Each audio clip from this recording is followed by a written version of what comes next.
ಸತ್ಯಕ್ಕಾಗಿ ನಿಲ್ಲುವುದು. ಪಾಠ 4. ದೇವರ ಆಶೀರ್ವಾದ ಖಂಡಿತವಾಗ್ಲೂ ಈ ಪಾಠದಲ್ಲಿದೆ. ಅದ್ಭುತವಾಗಿರ್ತಕ್ಕಂಥ ಸತ್ಯವು ನಿಮಗೋಸ್ಕರ ಕಾಯ್ತಾ ಇದೆ. ಪಾಠ 4.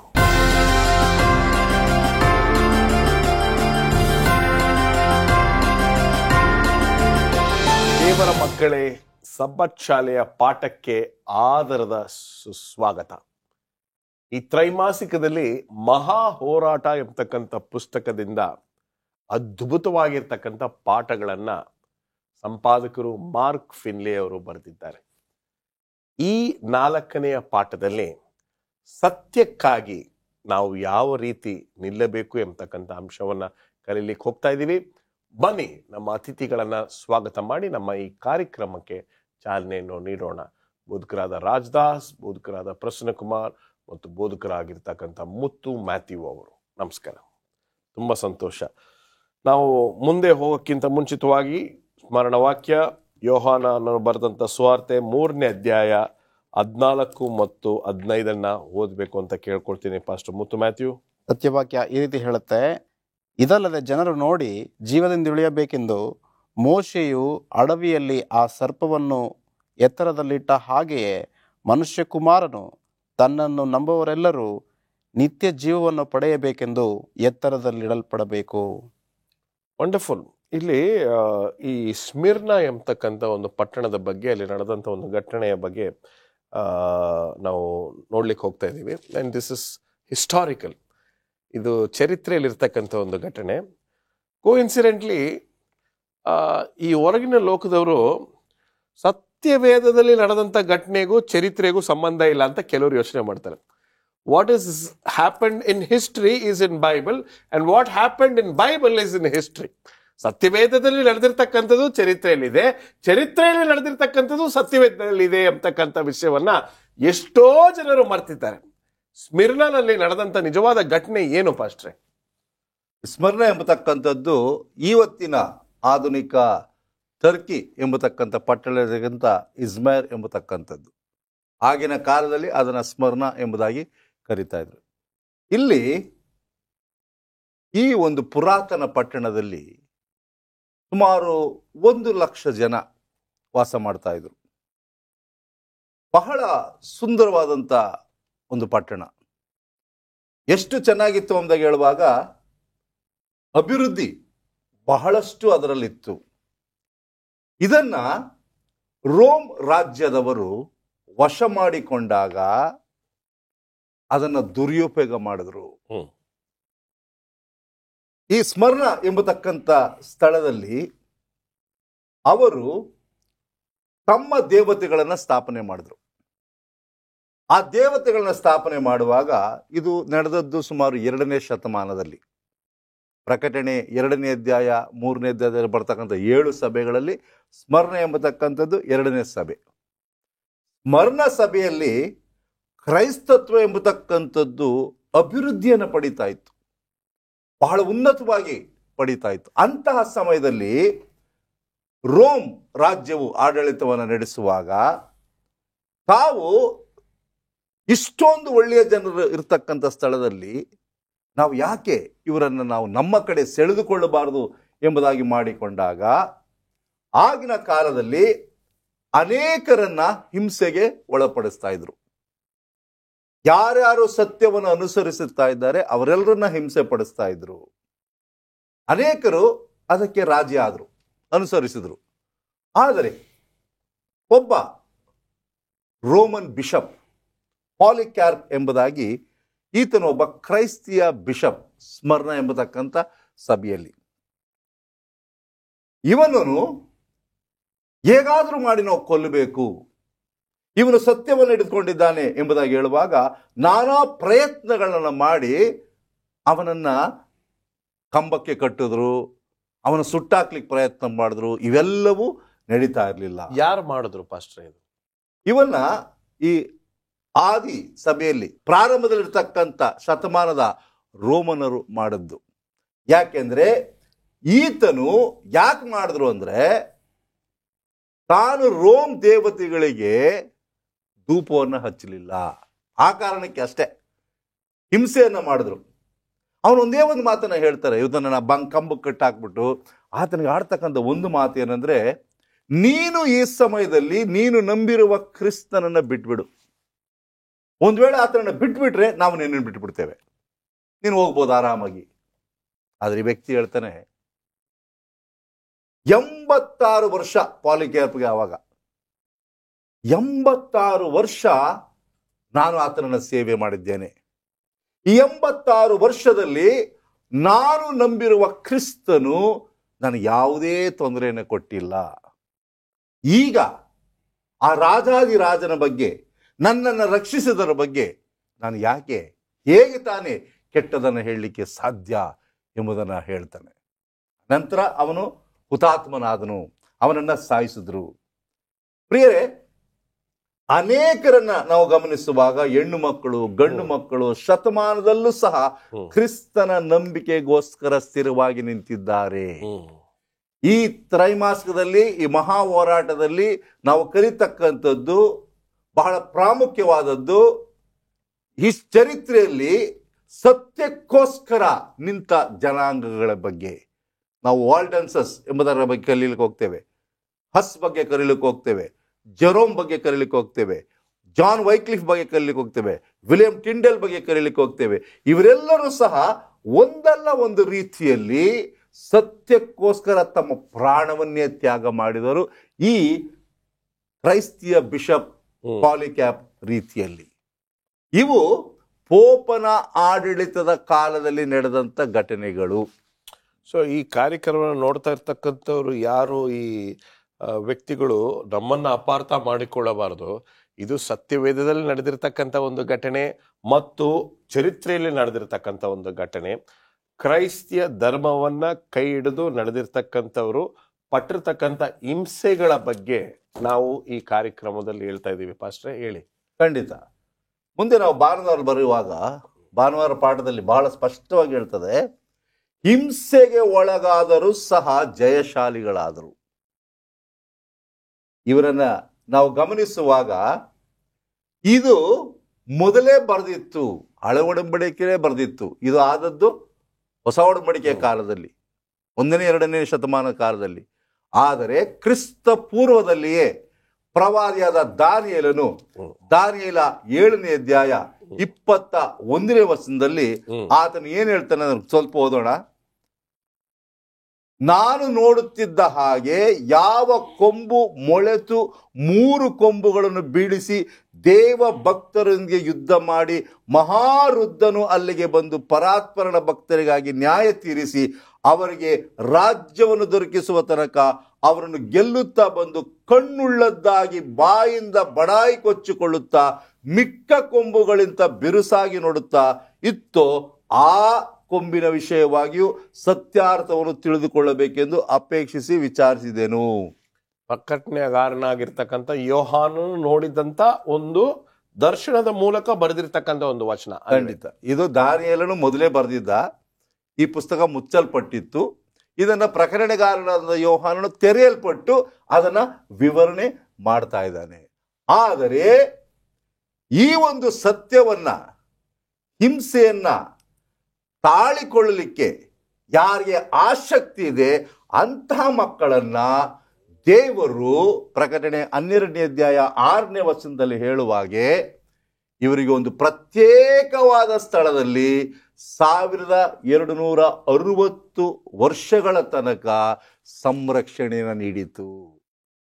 ದಾನಿಯೇಲ ಮತ್ತು ಪ್ರಕಟಣೆ ಬರುವಾಗ ಕೆಲವು ವಿಷಯಗಳು ಅರ್ಥ ಆಗಲ್ಲ. ಕಾರಣ ಅದು ಸಾಂಕೇತಿಕವಾಗಿ ಬರೆದಿದೆ, ಚಿಹ್ನೆಗಳಿಂದ ತುಂಬಿದೆ, ಗೊಂದಲಗಳಿಗೆ ಒಳಗಾಗ್ತವೆ ಎಂಬುದಾಗಿ. ಆದರೆ ಅದನ್ನು ತಾಳ್ಮೆಯಿಂದ ಕೇಳಿಕೊಂಡಾಗ ಖಂಡಿತವಾಗಿ ನಮಗೆ ಅರ್ಥ ಆಗ್ತದೆ. ವಂಡರ್ಫುಲ್. ಇದ್ರ ಬಗ್ಗೆ ನಾವು ಚರ್ಚೆ ಮಾಡೋಣ. ಒಂದು ಸಣ್ಣ ವಿರಾಮಕ್ಕೆ ಸಮಯವಿದೆ. ಒಂದು ಸಣ್ಣ ವಿರಾಮ. Welcome back. ಕತ್ತಲ ಯುಗದಲ್ಲಿ ನಡೆದಂತ ಚರಿತ್ರೆಯ ವಿಚಾರಗಳನ್ನ ಮಾತ್ರ ನಾವು ಚರ್ಚೆ ಮಾಡ್ತಿದ್ದೀವಿ. ಯಾವ ಸಭೆಯ ವಿರುದ್ಧವಾಗಿ ನಾವು ಮಾತಾಡ್ತಾ ಇಲ್ಲ. ಚರಿತ್ರೆಯಲ್ಲಿ ನಡೆದಂತ ಘಟನೆಗಳು, ಕ್ರೈಸ್ತರು ಅನುಭವಿಸಿದಂತ ಹಿಂಸೆಯ ಬಗ್ಗೆ ನಾವು ಮಾತಾಡ್ತಾ ಇದ್ದೀವಿ. ರಾಜದಾಸ್, ಗೋ ಹೆಡ್. ಈ ಅಂಧಕಾರದ ಯುಗ ಅಂತ ಹೇಳ್ತೇವೆ, ಅಥವಾ ಮಧ್ಯಯುಗದಲ್ಲಿ, ಮಿಡ್ಲ್ ಏಜಸ್, ಆ ಸಮಯದಲ್ಲಿ ಏನಾಯಿತು ಎಂಬುದನ್ನು ಚರಿತ್ರೆಯನ್ನು ನಾವು ಕಲಿತಾ ಇದ್ದೇವೆ. ಭಾಳ ಸ್ಪಷ್ಟವಾಗಿ ಯೂದನ ಪುಸ್ತಕ 3ನೇ ವಚನ 4ನೇ ವಚನದಲ್ಲಿ ಹೀಗಿರುತ್ತೆ. ಮೊದಲೇ ಒಂದೇ ಅಧ್ಯಾಯ ಇದೆ, 3-4ನೇ ವಚನ. ಪ್ರಿಯರೇ, ನಿಮಗೆ ಹುದುವಾಗಿರುವ ರಕ್ಷಣೆ ವಿಷಯದಲ್ಲಿ ನಿಮಗೆ ಬರೆಯುವುದಕ್ಕೆ ಪೂರ್ಣ ಶಕ್ತಿಯಿಂದ ಪ್ರಯತ್ನ ಮಾಡುತ್ತಿದ್ದಾಗ ದೇವಜನರಿಗೆ ಶಾಶ್ವತವಾಗಿರುವಂತೆ ಒಂದೇ ಸಾರಿ ಒಪ್ಪಿಸಲ್ಪಟ್ಟ ನಂಬಿಕೆಯನ್ನು ಕಾಪಾಡಿಕೊಳ್ಳುವುದಕ್ಕೆ ನೀವು ಹೋರಾಡಬೇಕೆಂದು ಎಚ್ಚರಿಸಿ ಬರೆಯುವುದು ಅವಶ್ಯವೆಂದು ತೋಚಿತು. ಯಾಕಂದರೆ ಭಕ್ತಿಹೀನರು ನಮ್ಮ ದೇವರ ಕೃಪೆಯನ್ನು ನೆವ ಮಾಡಿಕೊಂಡು ನಾಚಿಕೆಗೆಟ್ಟ ಕೃತ್ಯಗಳನ್ನು ನಡೆಸುವವರು, ನಮ್ಮ ಒಬ್ಬನೇ ಒಡೆಯನು ಕರ್ತನೂ ಆಗಿರುವ ಯೇಸು ಕ್ರಿಸ್ತನನ್ನು ಅರಿಯದವರು ಆಗಿರುವ ಕೆಲವು ಜನರು ಸಭೆಯಲ್ಲಿ ಕಳ್ಳತನದಿಂದ ಒಕ್ಕಿದ್ದಾರೆ. ಆಗಿನ ಕಾಲದಲ್ಲೇ, ಮಧ್ಯಯುಗದಲ್ಲೇ ಅಲ್ಲೇನಾಗಿದ್ದಾರೆ, ಯೇಸು ಸ್ವಾಮಿಯನ್ನು ಹರಿಯದವರು ಬಂದು ಸೇರಿಕೊಂಡಿದ್ದಾರೆ. ಇವತ್ತು ನೋಡ್ತೇವೆ ಅನೇಕ ಸಾರಿ ಅಡ್ವೆಂಟಿಸ್ಟ್ ಸಭೆಯಲ್ಲಿ ಅನೇಕರು ತಪ್ಪು ಬೋಧನೆ ಯಾಕೆ ಮಾಡ್ತಾರೆ ಅಂತ ಹೇಳಿದ್ರೆ, ಅವರು ಸತ್ಯಕ್ಕಾಗಿ ಬಂದಿಲ್ಲ, ಅವರು ತಮ್ಮ ಹೊಟ್ಟೆ ಹೊರ್ಕೊಳ್ಳಿಕ್ಕೋಸ್ಕರ ಬಂದಿದ್ದಾರೆ. ಆಗಿನ ಕಾಲದಲ್ಲಿ ಹಾಗೆ ಇತ್ತು, ಅಂತ್ಯಕಾಲದಲ್ಲಿ ಹಾಗೆ ಇನ್ನೂ ಹೆಚ್ಚಾಗಿರುತ್ತೆ ಎಂಬುದಾಗಿ ಪೌಲನು ಭಾಳ ಸ್ಪಷ್ಟವಾಗಿ ಬರೀತಾನೆ. ಕೊನೆ ಪ್ರವಾದನ ಪುಸ್ತಕ ಯಾವುದು, ಪ್ರಕಟಣೆ ಪುಸ್ತಕದಲ್ಲಿ 2ನೇ ಅಧ್ಯಾಯ 10ನೇ ವಚನದಲ್ಲಿ ಯೋಹಾನ ಬರೀತಾ ಇದ್ದಾನೆ. ಈ ಸಭೆಗೆ ನಾನು ದೇವರ ಕೃಪೆಯಿಂದ ಹೋಗ್ಲಿಕ್ಕೆ ಒಂದು ಅವಕಾಶ ಇತ್ತು. 2006ರಲ್ಲಿ 7 ಸಭೆಗಳನ್ನು ಸಂಧಿಸಿದೆ. ಸ್ಮರಣ ಸಭೆಗೆ ಹೋದೆ. ಆ ಸ್ಮರಣ ಸಭೆಯಲ್ಲಿ ಸಂತಾನ ಲಕ್ಷ್ಮಿ ಅಂತ ಪೂಜೆ ಮಾಡ್ತಾರಲ್ಲ, ಅದನ್ನು ಅವರು ಪೂಜೆ ಮಾಡ್ತಾ ಇದ್ರು. ಅದ್ರ ಬಗ್ಗೆ ಕುರಿತು ಯೋಹಾನ ಬಹಳ ಸ್ಪಷ್ಟವಾಗಿ ಬರೀತಾ ಇದ್ದಾನೆ. ಸೈತಾನನ ಸಮಾಜದವರಾಗಿದ್ದಾರೆ ಯಾರು, ಯಹೂದ್ಯರು. ನಿಮಗೆ ಸಂಭವಿಸುತ್ತಿರುವ ಬಾಧೆಗಳಿಗೆ ಹೆದರಬೇಡಿರಿ. ಈಗೋ ನೀವು ದುಷ್ಪ್ರೇರಣೆಗೆ ಒಳಗಾಗುವಂತೆ ಸೈತಾನು ನಿಮ್ಮಲ್ಲಿ ಕೆಲವರನ್ನು ಸೆರೆಮನೆಯೊಳಗೆ ಹಾಕುವುದಕ್ಕಿದ್ದಾನೆ ಮತ್ತು 10 ದಿವಸಗಳ ತನಕ ನಿಮಗೆ ಸಂಕಟವಿರುವುದು. ನೀನು ಸಾಯಬೇಕಾದರೂ ನಂಬಿಗಸ್ತನಾಗಿರು, ನಾನು ನಿಮಗೆ ಜೀವ ಎಂಬ ಜಯಮಾಲೆಯನ್ನು ಕೊಡುವೆನು. ಈ ಸ್ಮರಣ ಸಭೆಯಲ್ಲಿ ಅಲ್ಲಿ ಡಯಾನ ದೇವತೆ ಅಂತಿತ್ತು. ಆ ದೇವತೆಯನ್ನು ಪೂಜೆ ಮಾಡ್ತಕ್ಕಂಥ ಪೂಜಾರಿಗಳು ಸತ್ತ ಹೆಣಕ್ಕೆ ಅವರು ಕಿರೀಟನ ತೊಡ್ತಾ ಇದ್ರು. ಆ ಒಂದು ಉದಾಹರಣೆಯನ್ನು ಇಟ್ಕೊಂಡು ಸ್ವಾಮಿ ವಾಕ್ಯದಲ್ಲಿ ಹೇಳುತ್ತೆ, ಯಾರ್ಯಾರು ಕ್ರಿಸ್ತನನ್ನು ಅನುಸರಿಸಿ ಸಾಯ್ತಾರೆ ಅವರಿಗೆ ಸ್ವಾಮಿ ಹೇಳ್ತಾನೆ, ನಾನು ನಿಮಗೆ ಜೀವ ಎಂಬ ಜಯಮಾಲೆ ಕೊಡ್ತಾನೆ. ಇವತ್ತು ನಮಗೆ ಸ್ವಾಮಿ ಕಿರೀಟ ಹಿಡ್ಲಿಕ್ಕೆ ಹೋಗ್ತಾನೆ ಯಾರಿಗೆ, ನಂಬಿಗಸ್ತರಿಗೆ ಮಾತ್ರ, ಸತ್ಯದ ಬೆಳಕಿಗೆ ಅನುಗುಣವಾಗಿ ಜೀವಿಸ್ತರಿಗೆ ಮಾತ್ರ. ಇವತ್ತು ಹೋರಾಟ ನಡೀತಾ ಇದೆ. ಯಾವ ಹೋರಾಟ? ಸಭೆಗೆ ಹೋರಾಟ ಅಲ್ಲ, ಧರ್ಮಕ್ಕೆ ಹೋರಾಟ ಅಲ್ಲ, ಕತ್ತಲಿಗೂ ಬೆಳಕಿಗೂ ಹೋರಾಟ, ಸತ್ಯ ಅಸತ್ಯಕ್ಕೆ ಹೋರಾಟ ನಡೀತಾ ಇದೆ. ಈ ಸತ್ಯ ಅಸತ್ಯವನ್ನು ಸೋಲಿಸುತ್ತೆ ಎಂಬುದಾಗಿ ನಾವು ವಾಕ್ಯ ಓದ್ತಿದ್ದೇವೆ. ಆದಿ ಕಾಲದಲ್ಲಿ ಸತ್ಯ ಜಯ ಹೊಂತು, ಕೊನೆ ಕಾಲದಲ್ಲೂ ಸತ್ಯ ಮೇವೇ ಜಯ ಅಂತ ಹೇಳ್ತೇವೆ. ಟ್ರೂತ್ ವಿಲ್ ಟ್ರಯಂಫ್, ಅದರಲ್ಲಿ ಎರಡನೇ ಮಾತೇ ಇಲ್ಲ. ಇವತ್ತು ನಾವು ಈ ಸಭೆಯಲ್ಲಿ ಸತ್ಯ ಸಭೆ ಅಂತ ಹೇಳ್ತೇವೆ, ಸತ್ಯವನ್ನು ಪ್ರಸಂಗ ಮಾಡ್ತಿದ್ದೇವೆ, ಸತ್ಯ ಕೊನೆ ತನಕ ಉಳಿತಿದೆ. ಯಾರು ಅದನ್ನು ಮರೆ ಮಾಡಲಿಕ್ಕಾಗಲ್ಲ. ಎಷ್ಟೇ ಅಂಧಕಾರ ಶಕ್ತಿಗಳು ವಿರುದ್ಧವಾಗಿದ್ದರೂ ದೇವರು ನಮ್ಮ ಕೂಡ ಇದ್ದಾನೆ. ದೇವರು ನಮಗೆ ಬಲ ಕೊಟ್ಟು ಜಯ ಕೊಡ್ತಾನೆ. ನಮಗೆ ಆ ಬಾಡದ ಜಯಮಾಲೆ ಬೇಕಾದರೆ ಈ ಬೆಳಕಲ್ಲಿ ನಡಿಲಿಕ್ಕೆ ನಾವು ಸಿದ್ಧವಾಗಿರಬೇಕು, ಬದ್ಧವಾಗಿರಬೇಕು. ಎದುರುಕೊಂಡು ಹಿಂಜರಿಬಾರ್ದು. No back off, come what may, ಮುಂದೆ ಹೋಗೋಣ, ಮುಂದೆ ಸಾಗುವೆ ಈ ಯುದ್ಧದೋಳು, ಧೈರ್ಯದಿಂದ ಸಾಗುವೆ ನಂಬಿಕೆಯೋಳು. ಇವತ್ತು ಈ ಮಹಾ ಹೋರಾಟದಲ್ಲಿ ಬೇಕಾದಂತೆ ನಂಬಿಗಸ್ತರು ಬೇಕಾಗಿದೆ. ನಂಬಿಕೆ ಇದೆ, ನಂಬಿಗಸ್ತರು ಬೇಕಾಗಿದ್ದಾರೆ. ಆ ನಂಬಿಗಸ್ತರಾಗಲಿ ಎಂಬುದೇ ನನ್ನ ಪ್ರಾರ್ಥನೆ ಆಗಿದೆ. ಕತ್ತಲೆಯನ್ನ ಜಯಿಸಲಿಕ್ಕೆ ಬೆಳಕು ಬೇಕು. ಆ ಬೆಳಕು ಸತ್ಯವೇದ ಎಂಬತಕ್ಕಂಥ ಬೆಳಕು. ಮುಂದೆ ಹೋಗೋಣ. ಧೈರ್ಯದಿಂದ ನಿಲ್ಲಬೇಕು. ಹೇಳಿ ಪಾಸ್ಟ್ರೆ. ಧೈರ್ಯದಿಂದ ನಿಲ್ಲಬೇಕು.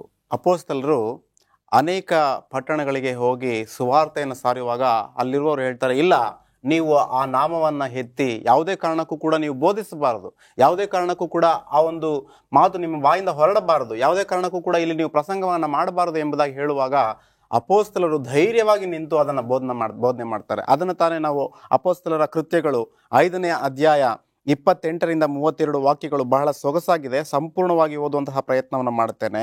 ನೀವು ಈ ಹೆಸರನ್ನು ಎತ್ತಿ ಉಪದೇಶ ಮಾಡಲೇಬಾರದೆಂದು ನಾವು ನಿಮಗೆ ಖಂಡಿತವಾಗಿ ಅಪ್ಪಣೆ ಕೊಟ್ಟೆವಲ್ಲ.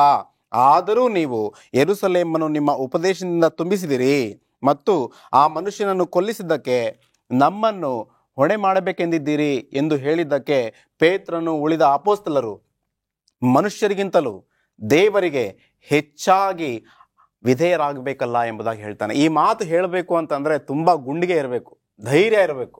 ಅವ್ರು ಹೇಳ್ತಿರೋದು ಏನಪ್ಪ ಅಂತಂದರೆ, ಒಂದು ದೊಡ್ಡ ಸಮೂಹ ಬಂದು ನೀವು ಯಾವುದೇ ಕಾರಣಕ್ಕೂ ಕೂಡ ಅದನ್ನು ಬೋಧನೆ ಮಾಡಬಾರ್ದು, ತಿಳಿಸಬಾರ್ದು ಎಂಬುದಾಗಿ ಹೇಳುವಾಗ ನಿಮ್ಮನ್ನು ಕೊಲ್ತೇವೆ, ಹೊಡಿತೇವೆ, ಬಡಿತೇವೆ ಎಂಬುದಾಗಿ ಹೇಳುವಾಗ ಅವರು ಮನುಷ್ಯರಿಗಿಂತ ದೇವರಿಗೆ ನಾವು ವಿಧೇಯರಾಗಬೇಕಲ್ಲ ಎಂಬುದಾಗಿ ಆ ಮಾತನ್ನು ನೋಡ್ತಾ ಇದ್ದಾರೆ. ಅದ್ಭುತವಾದಂತಹ ಮಾತು. ನಾವು ನೋಡ್ತೇವೆ ಚರಿತ್ರೆಯಲ್ಲಿ ವ್ಯಾಲ್ಡೆನ್ಸಿಸ್ ಎಂಬಂತಹ ಒಂದು ಜನಾಂಗವಿತ್ತು. ಆ ವ್ಯಾಲ್ಡೆನ್ಸಿಸ್ ಎಂಬಂತಹ ಜನಾಂಗ ಮೊಟ್ಟ ಮೊದಲನೇ ಜನಾಂಗ ಸತ್ಯವೇದವನ್ನ ಅವರ ಭಾಷೆಯಲ್ಲಿ ಪಡ್ಕೊಂಡ್ರು. ಹೀಬ್ರೂ ಗ್ರೀಕ್ ಬಿಟ್ರೆ ಮೂರನೇದು ಯಾರು ಎಂಬುದಾಗಿ ನಾವು ನೋಡುವಾಗ ವ್ಯಾಲ್ಡೆನ್ಸಿಸ್ ಅವರು ಈ ಸತ್ಯವಾಕ್ಯವನ್ನ ಅವರ ಭಾಷೆಯಲ್ಲಿ ಹೊಂದ್ಕೊಳ್ತಾರೆ. ಅಷ್ಟೇ ಅಲ್ಲ, ಅವರು ಹೊಂದಿಕೊಂಡಂತಹ ಆ ಸತ್ಯವೇದಕ್ಕೆ ಅನುಗುಣವಾಗಿ ಅವ್ರು ನಡೀತಾರೆ. ಸತ್ಯವೇದದ ಮರ್ಮಗಳನ್ನು ಅರಿತಾರೆ. ಯಾವುದೇ ಕಾರಣಕ್ಕೂ ಕೂಡ ಸತ್ಯವೇದದಿಂದ ಅವ್ರು ತೊಲಗೋದಿಲ್ಲ. ಸಣ್ಣಂದಿನಲ್ಲೇ ತಮ್ಮ ಮಕ್ಕಳಿಗೆ ಸತ್ಯವೇದವನ್ನು ಬೋಧನೆ ಮಾಡ್ತಾರೆ. ಆ ವಾಕ್ಯಗಳನ್ನ ಬಾಯಿಪಾಠ ಮಾಡಲು ತಿಳಿಸ್ತಾರೆ. ಇದರ ಪ್ರಯುಕ್ತ ಈ ವ್ಯಾಲ್ಡೆನ್ಸಿಸ್ ಸಮೂಹ ಎಲ್ಲೋದ್ರೂ ಕೂಡ ಕ್ರಿಸ್ತನಿಗೆ ಸಾಕ್ಷಿಗಳಾಗಿದ್ದರು. ಸತ್ಯವನ್ನ ಅವರು ಪ್ರತಿನಿಧಿಸ್ತಾ ಇದ್ರು. ಅಷ್ಟೇ ಅಲ್ಲ, ಅವರು ಓದುವಂತಹ ಶಾಲೆಗಳಲ್ಲಿ, ವಿಶ್ವವಿದ್ಯಾನಿಲಯಗಳಲ್ಲಿ, ಸ್ನೇಹಿತರೊಟ್ಟಿಗೆ ಕೆಲಸ ಮಾಡುವಂತಹ ಸ್ಥಳಗಳಲ್ಲಿ ಎಲ್ಲ ಕಡೆ ಸತ್ಯವನ್ನ ಅವರು ಅನೇಕರಿಗೆ ಹಂಚೋದನ್ನ ನಾವು ಕಾಣ್ತೇವೆ. ಇದರ ಪ್ರಯುಕ್ತ ಅವರು ಸತ್ಯವಾಕ್ಯದಲ್ಲಿ ಬಲಗೊಂಡು ಯುರೋಪ್ ದೇಶದಲ್ಲಾಗಿರಬಹುದು, ನಾರ್ದರ್ನ್ ಇಟಲಿ, ಸದರ್ನ್ ಫ್ರಾನ್ಸ್, ಈ ಎಲ್ಲ ಪಟ್ಟಣಗಳಲ್ಲಿಯೂ ಕೂಡ ಅವರು ಕ್ರಿಸ್ತನ ಸತ್ಯವಾಕ್ಯವನ್ನ ಅರಿತಾರೆ. ಅದಕ್ಕಾಗಿ ಅವರು ಸ್ಥಿರವಾಗಿ ನಿಲ್ತಾರೆ. ಯಾವುದೇ ಕಾರಣಕ್ಕೂ ಕೂಡ ಎಂತಹ ಹಿಂಸೆ, ಸಂಕಷ್ಟಗಳು ಬಂದರೂ ಕೂಡ ಸತ್ಯದಿಂದ ಅವರು ತೊಲಗೋದೇ ಇಲ್ಲ. ಸತ್ಯದಲ್ಲಿ ಅವರು ಸ್ಥಿರವಾಗಿ ನಿಲ್ತಾರೆ. ಯಾಕೆ ಎಂಬುದಾಗಿ ನಾವು ನೋಡುವಾಗ ಸತ್ಯವಾಕ್ಯವನ್ನು ಅವರು ಪ್ರೀತಿಸಿದ್ರು. ಅಂದು ಅಪೋಸ್ತಲರು ಅಂದುಕೊಂಡ ಹಾಗೆ, ಮನುಷ್ಯರಿಗಿಂತ ನಾವು ದೇವರಿಗೆ ಅತಿ ಹೆಚ್ಚಿನ ವಿಧೇಯತೆಯನ್ನು ತೋರಿಸಬೇಕು ಎಂಬುದಾಗಿ ಅಪೋಸ್ತಲರು ಅಂದುಕೊಂಡಂತೆ ಈ ವ್ಯಾಲ್ಡೆನ್ಸಿಸ್ ಸಮೂಹವು ಕೂಡ ಅಂದುಕೊಳ್ತು. ಅವರು ಸತ್ಯದಲ್ಲಿ ಸ್ಥಿರವಾಗಿ ನಿಂತರು. ಸತ್ಯವಾಕ್ಯದಿಂದ ಯಾವುದೇ ಕಾರಣಕ್ಕೂ ಕೂಡ ಅವರು ತೊಲಗಲೇ ಇಲ್ಲ. ಆದ್ದರಿಂದ ನಾವು ಆ ಧೈರ್ಯವನ್ನು ಪಡ್ಕೊಳ್ಬೇಕಪ್ಪ ಅಂತಂದ್ರೆ ಆ ಧೈರ್ಯ ಇಲ್ಲಿದೆ. ಈ ವಾಕ್ಯವನ್ನು ಓದಿದಾಗ ಮಾತ್ರ, ಇದರಲ್ಲಿ ನಾವು ಬೇರೂರಿದಾಗ ಮಾತ್ರ ಆ ಧೈರ್ಯ ನಮ್ಮಲ್ಲಿ ಉಂಟಾಗುತ್ತೆ. ಆಗ ತಾನೇ ಕ್ರಿಸ್ತನಿಗೆ ನಾವು ಸಾಕ್ಷಿಗಳಾಗಿ ನಿಲ್ಲಲು ಸಾಧ್ಯವಾಗುತ್ತೆ. ವಂಡರ್ಫುಲ್. ಒಂದು ಸಣ್ಣ ವಿರಾಮವನ್ನು ತೆಗೆದುಕೊಳ್ಳೋಣ. ಒಂದು ಸಣ್ಣ ವಿರಾಮ. Welcome back. ಈ ಅಂತಿಮ ಭಾಗದಲ್ಲಿ ಧಾರ್ಮಿಕ ಸುಧಾರಣೆಗೆ ಒಂದು ಉದಯ ನಕ್ಷತ್ರ ಬಂದ ಆ ಒಂದು ಶತಮಾನದಲ್ಲಿ ನಡೆದಂತ ಘಟನೆಗಳ ಬಗ್ಗೆ ನಾವು ಚರ್ಚೆ ಮಾಡ್ತಿದ್ದೀವಿ. ಈ ದಿನಾಂಕಗಳ ಬಗ್ಗೆ ಒಂದು ಸಣ್ಣ ಮಾಹಿತಿಯನ್ನು ಕೊಟ್ಟು ಆಮೇಲೆ ಮುಂದೆ ಹೋಗೋಣ. ಪ್ರಸನ್ನ ಕುಮಾರ್, ಈಗ ನಾವು ಕಲಿತಾ ಇದ್ದೇವೆ, ಈ ಕತ್ತಲೆಯ ಯುಗ ಯಾವಾಗಿಂದ ಬಂತು? ಯಾವಾಗ? 538 ಕ್ರಿಸ್ತ ಶಕದಿಂದ 1798 ಕ್ರಿಸ್ತ ಶಕದವರೆಗೆ ಅಂಧಕಾರದ ಲೋಕ, ಕತ್ತಲೆಯ ಲೋಕ. ಅಂದರೆ ಇಡೀ ಲೋಕವೇ ಕತ್ತಲೆ ಆಗಿತ್ತು ಅಂತಲ್ಲ, ಸತ್ಯ ಎಂಬತಕ್ಕಂಥದ್ದು ಕತ್ತಲೆಯಲ್ಲಿ ನಾಪತ್ತೆಯಾಗಿತ್ತು. ಈ 1260 ವರ್ಷಗಳಲ್ಲಿ ಸಾಕಷ್ಟು ಹಿಂಸೆಗಳನ್ನ, ನೋವುಗಳನ್ನು ಅನುಭವಿಸಿದ್ದಾಗ್ಯೂ ಸಹ ಸತ್ಯವು ಜಯಗೊಳಿಸಿತು. ಅದನ್ನೇ ತಾನು ಕಲಿತಕ್ಕಂಥದ್ದು. ಕತ್ತಲೆಯ ಮಧ್ಯದಲ್ಲಿ ಬೆಳಕು ಪ್ರಜ್ವಲಿಸುತ್ತದೆ ಎಂಬುದಾಗಿ. ವಂಡರ್ಫುಲ್. ಪಾಸ್ಟರ್ ರಾಜದಾಸ್ ಹೇಳಿ. ಧಾರ್ಮಿಕ ಸುಧಾರಣೆ, ಈಗ ನಾನು ಹೇಳ್ತೇವೆ ಅಂಧಕಾರದ ಸಮಯ ಅಂತ ಹೇಳಿದ್ರೆ ಕ್ರಿಸ್ತ ಪೂರ್ವ 538 ಕ್ರಿಸ್ತ ಶಕ 538ರಿಂದ 1798 ಯಾವಾಗ ಪೋಪ್ನ ಆಡಳಿತ ಅಂತ್ಯ ಆಯಿತು, ಅಧಿಕಾರ ಇದ್ದರು, ಅಲ್ಲಿ ಹಿಂಸೆ ನಡೀತಾ ಇತ್ತು. ಸತ್ಯಕ್ಕೆ ಅವರು ಅವಕಾಶ ಮಾಡಿಕೊಡ್ತಿರ್ಲಿಲ್ಲ. ಅಂತಹ ಸಂದರ್ಭದಲ್ಲಿ ಒಬ್ಬ ವ್ಯಕ್ತಿ ಉದಯ ಆಗ್ತಾನೆ. ಆತನ ಹೆಸರು ಜಾನ್ ವಿಕ್ಲಿಫ್ ಅಂತೇಳಿ. ಈತನು ಎಷ್ಟು ಧೈರ್ಯಶಾಲಿಯಾಗಿದ್ದ ಅಂತ ಹೇಳಿದ್ರೆ, ಅಷ್ಟು ಕಠಿಣವಾದಂಥ ಹಿಂಸೆ, ಭಯಂಕರವಾದಂಥ ತೊಂದರೆ ಕೊಟ್ಟರು ಸಹ ದೇವರ ವಾಕ್ಯವನ್ನು ತರ್ಜುಮೆ ಮಾಡೋದ್ರಲ್ಲಿ, ಭಾಷಾಂತರ ಮಾಡೋದ್ರಲ್ಲಿ ಆತನು ನಿಪುಣನಾಗಿದ್ದ. ದೇವರು ಆತನಿಗೆ ದಿವ್ಯ ಜ್ಞಾನ ಕೊಟ್ಟಿದ್ದ. ಬಹುಶಃ ಜಾನ್ ವಿಕ್ಲಿಫ್ ಇಲ್ಲ ಅಂತ ಹೇಳಿದರೆ ಇವತ್ತು ನಮಗೆ ಸತ್ಯವೇದ ನಮ್ಮ ಭಾಷೆಗಳಲ್ಲಿ ಇರ್ತಿರಲಿಲ್ಲ. ಎಷ್ಟು ಋಣಿಯಾಗಿರ್ಬೇಕು ನಾವು. ದೇವರು ಈ ಮನುಷ್ಯನನ್ನು ಅಂಥ ಕಾಲದಲ್ಲಿಟ್ಟು, ಅಂಥ ಕಠಿಣ ಕಾಲದಲ್ಲೂ ಸಹ ಆತನು ಈ ಕಾರ್ಯವನ್ನು ಮಾಡಿದ್ದಾನೆ. ಅದಕ್ಕೇ ಕೀರ್ತನೆಗಾರ ಹೇಳ್ತಾನೆ, 19ನೇ ಅಧ್ಯಾಯ, ಕೀರ್ತನೆ 19ನೇ ಅಧ್ಯಾಯ 7ರಿಂದ, ಯೆಹೋವನ ಧರ್ಮಶಾಸ್ತ್ರವು ಲೋಪವಿಲ್ಲದ್ದು, ಅದು ಪ್ರಾಣವನ್ನು ಉಜ್ಜೀವಿಸ ಮಾಡುವಂಥದ್ದು. ಯೆಹೋವನ ಕಟ್ಟಳೆ ನಂಬಿಕೆಗೆ ಯೋಗ್ಯವಾದದ್ದು, ಬುದ್ಧಿಹೀನರಿಗೆ ವಿವೇಕಪ್ರದವಾಗಿದೆ. ಯೆಹೋವನ ನಿಯಮಗಳು ನೀತಿಯುಳ್ಳವುಗಳಾಗಿವೆ, ಮನಸ್ಸನ್ನು ಹರ್ಷಪಡಿಸುತ್ತವೆ. ಯೆಹೋವನ ಆಜ್ಞೆ ಪವಿತ್ರವಾದದ್ದು, ಕಣ್ಣುಗಳನ್ನು ಕಳೆಗೊಳಿಸುತ್ತದೆ. ಯೆಹೋವನ ಭಯ ಪರಿಶುದ್ಧವಾಗಿದೆ, ಅದು ಶಾಶ್ವತವಾದದ್ದೇ. ಯೆಹೋವನ ವಿಧಿಗಳು ಯಥಾರ್ಥವಾದಗಳು, ಅವು ಕೇವಲ ನ್ಯಾಯವಾಗಿವೆ. ಇಲ್ಲಿ ದೇವರ ವಾಕ್ಯ ಶಾಶ್ವತವಾದದ್ದು, ಆಜ್ಞೆಗಳು ಪರಿಶುದ್ಧ ಅಂತೇಳಿ ಕೀರ್ತನೆಗಾರ ಹೇಳ್ತಾರೆ. ಇವತ್ತು ಅನೇಕರು ಹೇಳ್ತಾರೆ ಆಜ್ಞೆಗಳೆಲ್ಲ ರದ್ದಾಗಿದೆ, ಯೇಸು ಸ್ವಾಮಿ ಶಿಲ್ಬೆ ಮೇಲೆ ಸತ್ತಾಗ ಆಜ್ಞೆ ರದ್ದಾಯಿತು ಅಂತ ಹೇಳ್ತಾರೆ. ಆಜ್ಞೆಯನ್ನ ರದ್ದು ಮಾಡಲಿಲ್ಲ ದೇವರು. ಇನ್ನೊಂದು ಹೇಳ್ತಾರೆ ಎಲ್ಲರೂ, ಈ ಬೇರೆ ಸಭೆಯವರು, ಆಜ್ಞೆಗಳನ್ನ ಶಿಲುಬೆಯ ಮೇಲೆ ದೇವರು ಜಡದಿದ್ದಾನೆ ಅಂತ ಹೇಳ್ತಾರೆ. ಶಿಲ್ಬೆ ಮೇಲೆ ಜಡಲ್ಪಟ್ಟದ್ದು ನಮ್ಮ ಪಾಪಗಳು. ನಮ್ಮ ಪಾಪಗಳನ್ನು ಸ್ವಾಮಿ ನಮ್ಮನ್ನ ಪಾಪಗಳನ್ನು ಬಿಡಿಸ್ಲಿಕ್ಕೋಸ್ಕರ ಆತನು ಶಿಲ್ಬೆ ಮೇಲೆ ಜಡಿಯಲ್ಪಟ್ಟನ ಹೊರತು ಆಜ್ಞೆ ಜಡ್ದಿದ್ರೆ ಅದನ್ನ ಸಹಾಯ ಅವಶ್ಯಕತೆ ಇರಲಿಲ್ಲ. ಜನಗಳಿಗೆ ಅದನ್ನು ಅರ್ಥ ಮಾಡ್ಕೊಳ್ಳೋ ಶಕ್ತಿನೂ ಇಲ್ಲ. ಹೇಗೆ ಮೋಸ ಹೋಗಿದೆ ನೋಡಿ. ಇವತ್ತು ಸೈತನ ಅನೇಕನ ಮರಳುಗೊಳಿಸಿದಾನೆ, ನಂಬಿಕೆ ಇಲ್ಲದವರ ಮನಸ್ಸನ್ನು ಮರಳುಗೊಳಿಸಿದಾನಂತೆ. ಇವತ್ತು ನಮಗೆ ನಂಬಿಕೆ ಯಾರ ಮೇಲೆ ಇರಬೇಕಂದ್ರೆ ಯೇಸು ಸ್ವಾಮಿ, ಜೀಸಸ್ ಆ್ಯಂಡ್ ಹಿಮ್ ಕ್ರೂಸಿಫೈಡ್ ಅಂತ ಹೇಳ್ತಾರೆ. ಯಾವಾಗ ನಾವು ಯೇಸು ಸ್ವಾಮಿ ನನ್ನ ಪಾಪಕ್ಕಾಗಿ ಶಿಲ್ಬೆ ಮೇಲೆ ಸತ್ತಿದ ಅಂತ ಹೇಳಿದ್ರೆ ನಾವು ಮಾಡೋ ಪಾಪಗಳನ್ನು ನಾವು ಮಾಡಲ್ಲ, ನಾವು ಪರಿಶುದ್ಧರಾಗಿ ಜೀವಿಸಲಿಕ್ಕೆ ಪ್ರಯತ್ನ ಮಾಡೋದು. ಆ ಪ್ರಯುಕ್ತವಾಗಿಯೇ ಈ ಜಾನ್ ವಿಕ್ಲಿಫ್ ಎಂಬ ವ್ಯಕ್ತಿ ಅಂತಹ ಕಠಿಣ ಕಾಲದಲ್ಲಿ ಸ್ಥಿರವಾದ ನಂಬಿಕೆಯುಳ್ಳವನಾಗಿ ಧೈರ್ಯದಿಂದ ಸಾಕ್ಷಿ ಕೊಟ್ಟ. ಆತನ ತರ್ಜುಮೆ ಮಾಡೋದು ಪ್ರಯುಕ್ತವಾಗಿ ರೋಮ್ ರಾಜ್ಯದವರು ಎಷ್ಟು ಕ್ರೋಧ ವ್ಯಕ್ತಪಡಿಸ್ತಾರೆ ಅಂತ ಹೇಳಿದ್ರೆ, ಆತನ ಸತ್ತು ಸಮಾಧಿಯಾದರೂ ಸಹ ಆ ಸಮಾಧಿಯಿಂದ ಮೂಳೆಗಳನ್ನು ತೆಗೆದು ಸುಟ್ಟು, ಅವರು ಈಗ ಸಹಜವಾಗಿ ಜನಗಳು ಸಮಾಧಿ ಮಾಡಲ್ಲ, ದೇಹವನ್ನು ಸುಡ್ತಾರೆ, ಸುಟ್ಟ ಮೇಲೆ ಬೂದಿ ಏನು ಮಾಡ್ತಾರೆ, ನೀರಿಗೆ ಬಿಡ್ತಾರೆ. ಇವತ್ತು ಆ ರೀತಿ ಆ ರೋಮ್ ರಾಜ್ಯದವರು ಅವನ ಬೂದಿಯನ್ನು ನೀರಿಗೆ ಬಿಟ್ರಂತೆ. ಆ ನೀರು ಹೇಗೆ ನೀರಲ್ಲಿ ಪ್ರಸಾರ ಆಗಿ ಹರಡ್ತಾ ಇತ್ತೋ ಹಾಗೆ ಸತ್ಯ ಎಂಬುದು ಸಹ ಪ್ರಸಾರ ಆಯಿತು. ಈ ಕಾರ್ಯಕ್ರಮ ನೋಡ್ತಾ ಇರ್ತಕ್ಕಂಥವ್ರು ದಯವಿಟ್ಟು ನಾವು ಹೇಳೋದನ್ನು ನಂಬೇಡಿ. ನೀವು ರಿಸರ್ಚ್ ಮಾಡಿ. ಜಾನ್ ವಿಕ್ಲಿಫ್ ಮತ್ತು ರೋಮನ್ ಕ್ಯಾಥಲಿಕ್ ಸಭೆ ಜಾನ್ ವಿಕ್ಲಿಫ್ ಜೊತೆ ಏನು ಮಾಡಿದ್ರು, ಆತನ ಮೂಳೆಗಳ ಜೊತೆ ಏನು ಮಾಡಿದ್ರು ಅಂತ ನಾವು ಹೇಳಿದ್ದನ್ನು ದಯವಿಟ್ಟು ನಂಬೇಡಿ. ನೀವು ಸಂಶೋಧನೆ ಮಾಡಿ, ಇದು ಸತ್ಯನಾ, ಕತ್ತಲೆ ಯುಗದಲ್ಲಿ ಇದು ನಡೀತಾ, ಯಾಕೆ ಇವರು ಇದ್ರ ಬಗ್ಗೆ ಮಾತಾಡ್ತಾ ಇದ್ದಾರೆ ಅಂತಕ್ಕಂಥ ಅಂಶವನ್ನ ಸ್ವಲ್ಪ ಸಂಶೋಧನೆ ಮಾಡಿ ನೋಡಿ. ಸತ್ಯ ನಿಮ್ಮನ್ನು ಬಿಡುಗಡೆ ಮಾಡುತ್ತೆ.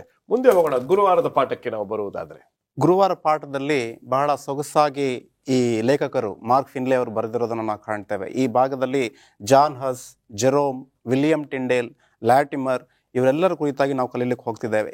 ಇವರೆಲ್ಲರೂ ಕೂಡ ಕ್ರಿಸ್ತನಿಗಾಗಿ ಹತಸಾಕ್ಷಿಗಳಾದವರು. ನಾವು ನೋಡ್ತೇವೆ, ಮೊದಲನೇ ಪ್ರಪಂಚ ಯುದ್ಧ ಮತ್ತು ಎರಡನೇ ಪ್ರಪಂಚ ಯುದ್ಧದಲ್ಲಿ ಎಷ್ಟು ಜನ ಮರಣವನ್ನು ಹೊಂದಿದರೋ ಅದಕ್ಕಿಂತ ಅತಿ ಹೆಚ್ಚಿನ ಪ್ರಮಾಣದಲ್ಲಿ ಈ ಕತ್ತಲೆಯ ಯುಗದಲ್ಲಿ ಮರಣವನ್ನು ಕಾಣ್ತಾರೆ. ಈ ಪಾಯಿಂಟ್ ಅನ್ನ ನೀವು ದಯವಿಟ್ಟು ನೋಟ್ ಮಾಡಬೇಕು. ಈ ಸತ್ಯದ ಮೇಲೆ, ಚರಿತ್ರೆ ಮೇಲೆ ನಂಬಿಕೆ ಇಲ್ಲದೆ ಇರ್ತಕ್ಕಂಥವ್ರು ಈ ಸಾಲನ್ನ ಪುನಃ ಹೇಳಿ. ನಾವು ನೋಡೋದಾದ್ರೆ ಮೊದಲನೇ ಪ್ರಪಂಚ ಯುದ್ಧ ಮತ್ತು ಎರಡನೇ ಪ್ರಪಂಚದಲ್ಲಿ ಎಷ್ಟು ಜನ ಸಾವನ್ನು ಹೊಂದ್ತಾರೋ ಅದಕ್ಕಿಂತ ಹೆಚ್ಚಿನ ಪ್ರಮಾಣದಲ್ಲಿ ಈ ಒಂದು ಕತ್ತಲೆ ಯುಗದಲ್ಲಿ ಮರಣವನ್ನು ಕಾಣ್ತಾರೆ. ಇದನ್ನ ಯಾರು ಕೂಡ ಗಮನಿಸಿಲ್ಲ. ಸತ್ಯವನ್ನ ಪಾಲನೆ ಮಾಡ್ತಕ್ಕಂಥವ್ರು, the people who followed the truth were killed more in numbers than the people died in the First World War and Second World War. So ಬಹಳ ದುಃಖವನ್ನು ತರುತ್ತೆ. ಆದರೆ ದೇವರ ನಾಮಕ್ಕೆ ಸ್ತೋತ್ರವಾಗಲಿ, ಅವರು ಕ್ರಿಸ್ತನಿಗಾಗಿ ಸಾಯಲು, ಕ್ರಿಸ್ತನಿಗಾಗಿ ನಿಲ್ಲಲು ಅವರಿಗೆ ಪ್ರೇರೇಪಣೆಯನ್ನು ಕೊಟ್ಟದ್ದು ಏನು ಎಂಬುದಾಗಿ ನಾವು ನೋಡುವಾಗ, ಯೋಹಾನನ ಸುವಾರ್ತೆ 14ನೇ ಅಧ್ಯಾಯ 19ನೇ ವಚನ ಬಹಳ ಸೊಗಸಾಗಿ ದೇವರು ಹೇಳ್ತಾ ಇದ್ದಾನೆ. ಇನ್ನು ಸ್ವಲ್ಪ ಕಾಲವಾದ ಮೇಲೆ ಲೋಕವು ನನ್ನನ್ನು ನೋಡುವುದಿಲ್ಲ, ಆದರೆ ನೀವು ನನ್ನನ್ನು ನೋಡುವಿರಿ. ನಾನು ಬದುಕುವುದರಿಂದ ನೀವು ಕೂಡ ಬದುಕುವಿರಿ ಎಂಬುದಾಗಿ. ನಾನು ಬದುಕುವುದರಿಂದ ನೀವು ಕೂಡ ಬದುಕ್ತೀರಿ. ಈ ಒಂದು ಸತ್ಯವಾಕ್ಯ ಈ ಕ್ರಿಸ್ತನ ಸಾಕ್ಷಿಗಳಿಗೆ, ಇಲ್ಲವೇ ಮಾರ್ಟಿಯರ್ಸ್ಗೆ ಒಂದು ಪ್ರೇರೇಪಣೆಯನ್ನು ಕೊಡ್ತು, ಉತ್ತೇಜನವನ್ನು ಕೊಡ್ತು. ನಾನು ಮರಣವನ್ನು ಹೊಂದಿದರೂ ಕೂಡ ನನ್ನ ಎಬ್ಬಿಸುವಂತಹ ದೇವರು ನನಗಾಗಿದ್ದಾನೆ, ನಾನು ಯಾದಕ್ಕಾಗಿ ನಾನು ಭಯಪಡಬೇಕು ಎಂಬುದಾಗಿ ಜಾನ್ ಹಸ್, ಜೆರೋಮ್, ಟಿಂಡೇಲ್, ಲ್ಯಾಟಿಮರ್ ಎಂಬಂತಹ ಅನೇಕ ದೊಡ್ಡ ದೊಡ್ಡ ವ್ಯಕ್ತಿಗಳು ಸತ್ಯಕ್ಕಾಗಿ ನಿಂತು ಅವರು ಮರಣವನ್ನು ಹೊಂದ್ತಾರೆ. ಅಷ್ಟೇ ಅಲ್ಲ, ಜಾನ್ ಹಸ್ ಅವರು ಆತನ ಒಂದು ಕಡೆಯ ಗಳಿಗೆಯಲ್ಲಿ ಒಬ್ಬ ಸ್ನೇಹಿತನಿಗೆ ಪತ್ರವನ್ನು ಬರೀತಾ ಹೇಳ್ತಾನೆ, when with the assistance of Jesus Christ we shall again meet in the delicious peace of the future life. ಅಂದ್ರೆ ಆತನಿಗೆ ಒಂದು ಭರವಸೆ ಇದೆ, ನಾನು ಪುನರುತ್ಥಾನವನ್ನು ಹೊಂದ್ತೇನೆ, ನಾನು ಇವತ್ತು ಮರಣವನ್ನು ಹೊಂದಿದ್ರೂ ಕೂಡ ಪರಲೋಕದ ಭಾಗ್ಯ ನನಗಾಗಿ ಇದೆ. ನಾನು ಆ ಶಾಂತಿ ಸಮಾಧಾನದಲ್ಲಿ, ಆ ಒಂದು ಪರಲೋಕದ ಬಂಗಾರದ ಬೀದಿಗಳಲ್ಲಿ ನಾನು ಕ್ರಿಸ್ತರನ್ನ ಕಾಣ್ತೇನೆ, ಆ ಮಹಾಪಟ್ಟಣಕ್ಕೆ ನಾನು ಖಂಡಿತವಾಗ್ಲೂ ಸೇರ್ತೇನೆ, ದೇವರು ನನ್ನ ಕರೆದುಕೊಂಡು ಹೋಗ್ತಾನೆ ಎಂಬಂತಹ ಭರವಸೆ ಆತನಲ್ಲಿತ್ತು. ಕ್ರೈಸ್ತರಾದಂತಹ ನಮಗೆ ಈ ಒಂದು ಭರವಸೆ ಇದ್ದಂತಹ ಪಕ್ಷದಲ್ಲಿ, ಈ ಒಂದು ನಂಬಿಕೆ ಇದ್ದಂತಹ ಪಕ್ಷದಲ್ಲಿ ನಾವು ಕೂಡ ಇಂದು ಖಂಡಿತವಾಗ್ಲೂ ಸಾವಿಗೆ ಹೆದರೋದಿಲ್ಲ. ಅಂದು ಹತಸಾಕ್ಷಿಗಳು ಯಾವ ರೀತಿ ಕ್ರಿಸ್ತನಿಗಾಗಿ ನಿಂತರೋ ಅದೇ ರೀತಿ ನಾವು ಕೂಡ ನಿಲ್ತೇವೆ. ಯಾವಾಗ ನಾವು ಕ್ರಿಸ್ತನ ವಾಕ್ಯದಲ್ಲಿ ನಂಬಿಕೆ ಇಡ್ತವೋ ಅದು ಸಾಧ್ಯವಾಗುತ್ತೆ. ಜಾನ್ ವಿಕ್ಲಿಫ್ ಇರ್ಬೋದು, ಹಸ್ ಇರ್ಬೋದು, ಜೆರೋಮ್ ಇರ್ಬೋದು, ಟಿಂಡಲ್ ಇರ್ಬೋದು, ಲ್ಯಾಟಿಮಿಯರ್ ಇರ್ಬೋದು, ಇವರ ಬಗ್ಗೆ ದಯವಿಟ್ಟು ಸ್ವಲ್ಪ ಓದ್ರಿ. ಖಂಡಿತವಾಗ್ಲೂ ಕತ್ತಲೆ ಯುಗದಲ್ಲಿ ಸತ್ಯವನ್ನ ಆಧಾರಿತವಾಗಿ ಜೀವನವನ್ನ ಮಾಡ್ತಾ ಇರ್ತಕ್ಕಂಥವ್ರು ಎಷ್ಟು ಕಷ್ಟಪಟ್ಟರು ಅಂತ ನಿಮಗೆ ಗೊತ್ತಾಗುತ್ತೆ. ಮಾಹಿತಿ ಕೊಟ್ಟಿದ್ದಕ್ಕೆ ನಮಸ್ಕಾರ.